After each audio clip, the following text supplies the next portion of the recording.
গণ অভ্যুত্থানে নারীদের অংশগ্রহণ না থাকলে হয়তো এই অভ্যুত্থান আজ পর্যন্ত আসতো কিনা সেটা একটি সন্দেহের জায়গা থেকে যায়।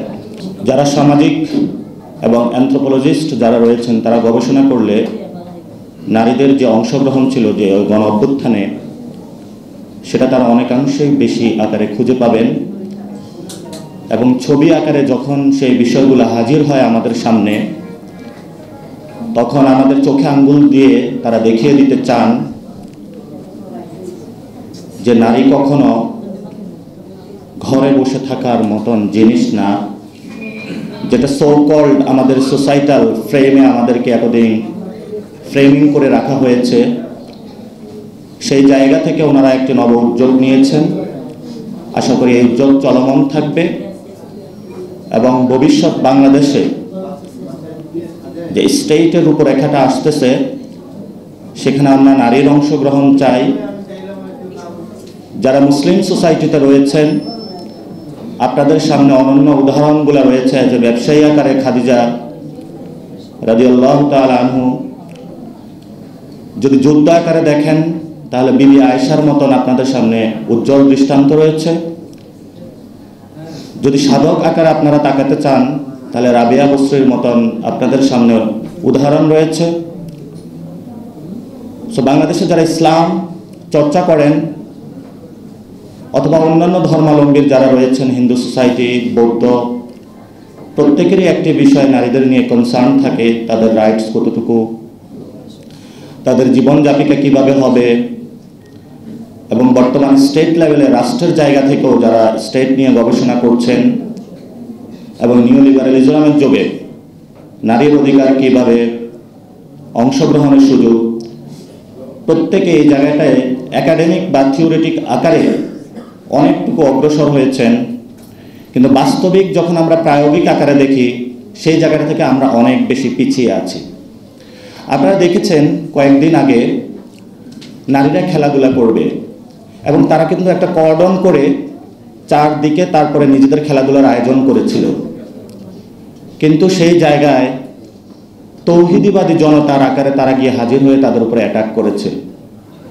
এখন আমার তাদের কাছে প্রশ্ন, আপনার এমন কোন তৌহিদ একাত্মবাদ যে একাত্মবাদের মধ্যে একজন নারীর এক্সারসাইজের বিষয় নেই? আপনার কোন একাত্মবাদ যে একাত্মবাদের মধ্যে আপনি সমাজের একটি অংশকে নিবৃত করে রাখতে চান? আপনার এমন কোন একাত্মবাদ যে একাত্মবাদের মধ্যে একজন নারীকে তার অধিকার থেকে বঞ্চিত রাখা হয়? এজন্য আমরা বলি, যারা একাত্মবাদের অনুসারী, যারা বহুত্ববাদের অনুসারী, বা যারা একাত্ম বহুত্ব কোনো কিছুতেই বিশ্বাস করেন না, সবগুলো জায়গাতে যদি আমরা নারীর হিস্সাটা বুঝিয়ে দিতে না পারি আগামীর যে সময়টা আসবে সেই সময়তে, তাহলে বাংলাদেশ বলে, বিশ্ব বলে, ওয়ার্ল্ড সিটিজেন আকারে আমরা আমাদের যাত্রাটা পিছনের দিকে যাবে, সামনের দিকে যাওয়া যাবে না। সেই জন্য যারা পলিটিক্যাল কমিউনিটি যারা রয়েছেন, সোসাইটাল যারা কমিউনিটি রয়েছেন, সর্বক্ষেত্রে নারীর অংশগ্রহণ আমাদেরকে নিশ্চিত করতে হবে। এবং যে কথাটা দিয়ে আমি শেষ করতে পারবো, আমরা শুধু নারীর পার্টিসিপেশন চাই না, আমরা নারীর হলো ডিসিশন মেকিংয়ে চাই। নারী যদি তার ডিসিশন মেকিংয়ে আসতে না পারে তাহলে এই নিছক লোক দেখানো পার্টিসিপেশন, এটা দিয়ে জনগণকে কলা দেখানো হবে। সেই জন্য নারীকে বলবো, মাকে বলবো, বোনকে বলবো, তার হিস্সাটা আপনি বুঝে নিতে হবে। আরেকটা বিষয় যেটা আমি আমার ব্যক্তিগত লাইফে এক্সপিরিয়েন্স করেছি, আমার ওয়াইফ যখন গর্ভবতী হয়, যে সোসাইটাল স্ট্রাকচারে, লোকাল গভর্নমেন্টে, মানে কোথায় গিয়ে পরীক্ষা করাবো, তার পুষ্টিগত সমস্যাটা কি, মানে এই যে প্রত্যেকটা নারী বাংলাদেশের অবস্থার মধ্যে দিয়ে যাচ্ছে, এটা যদি স্টেট আকারে এই ফ্যাসিলিটি যদি না দেওয়া হয় তাহলে ওই স্টেটের ফরমেশনটা নারীরা গিয়ে ভাঙতে বাধ্য হবে এবং তারা এটা নতুন করে গড়ে তুলবে। একটা লোকাল গভর্নমেন্টের যে ইনিশিয়েটিভগুলো রয়েছে, ওয়ার্ড কাউন্সিলর রয়েছে, সেখানে বহুলাংশে যে সোসাইটাল যে সুযোগগুলো আসে সেখানে বড় অংশের সুবিধাভোগী কিন্তু নারীদের দিতে হবে। তো নারীদের যদি দিতে হয়, একটা পুরুষ তো বুঝে না, একটা মহিলা যখন গর্ভবতী হয় তার সন্তান থেকে তার লালন পালন করা পর্যন্ত তার যে সাইকোলজিক্যাল ট্রমার মধ্যে দিয়ে তার যেতে হয়, একটা পুরুষতান্ত্রিক ওয়ার্ড কাউন্সিলর তো এটা বুঝবে না, একটা পুরুষতান্ত্রিক সিটি কাউন্সিলর যিনি মেয়র আছেন উনি তো এটা বুঝবেন না। ফলত আমি এই সরকার বা স্টেটের যারা গবেষণায় আছেন এবং আগামী ভবিষ্যতে আপনারা স্টেট রিপ্রেজেন্টেশন আকারে আসবেন, আপনারা ওই জায়গাগুলোতে নারীর অধিকার নিশ্চিত করতে হবে। এবং আমাদের দেশে দীর্ঘদিন ধরে এই গণ অভ্যুত্থান বলি, ৭১-এর যুদ্ধের পরে বলি, বড় দুইটি কথা হাজির করা হয়েছে। একটি কথা হলো নারী নেতৃত্ব হারাম। ঠিক আছে, বুঝলাম আপনার নারী নেতৃত্ব হারাম আপনি ইসলামে, কিন্তু আপনি যখন নারীকে শুধু স্টেট আকারে নেতৃত্বের জায়গা হারাম বলছেন, তাহলে আপনি ফ্যামিলিগত যে জায়গা আছে তার হাতে নেতৃত্বটা তুলে দেন, সোসাইটাল আকারে যে নেতৃত্ব আছে সেটা আপনি তার হাতে তুলে দেন।